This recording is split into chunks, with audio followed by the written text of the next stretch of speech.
Piazza Duomo in Ortigia is possibly the most beautiful central square in all Italy. Down one end you have the Church of Santa Lucia Alabadia, which houses one of Caravaggio's masterpiece artworks, The Burial of St. Lucy.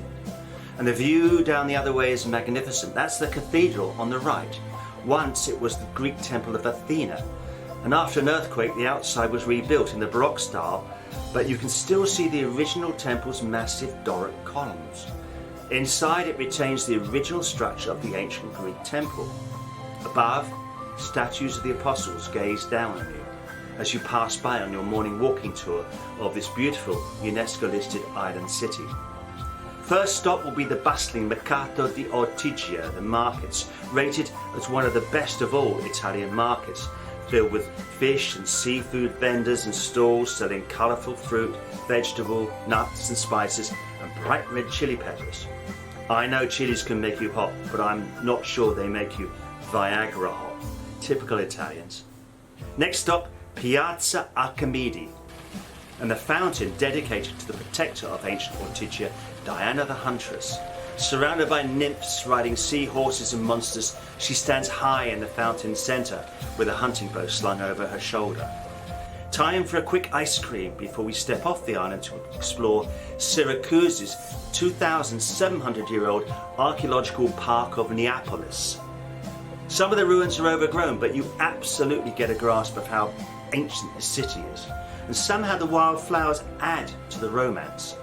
Syracuse's most famous son, the mathematician and inventor Archimedes, was born here and would have sat and watched plays here in the Teatro Greco, the massive 2,500-year-old Greek theatre. Amazingly, this theatre wasn't actually built. Instead, it was carved directly into the rock. Nowadays, the stage is much more modern, which makes the amphitheatre a stunning venue for spectacular midsummer performances. Also here is an abandoned quarry. We visit a huge cave called the Orecchio di Dionisio, the ear of Dionysus.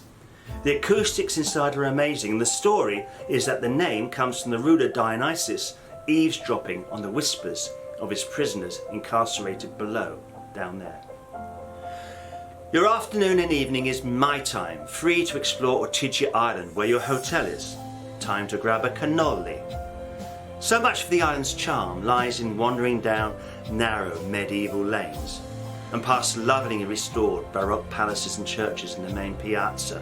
So quiet, so peaceful. There's the Church of Santa Lucia again, beautifully illuminated, so romantic at night. And there's the cathedral.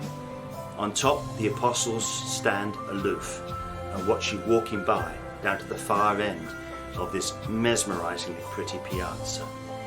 Disappearing down that narrow medieval alley, the apostles are smiling because they know you will easily discover a cute osteria or trattoria for a leisurely dinner, dining with the locals.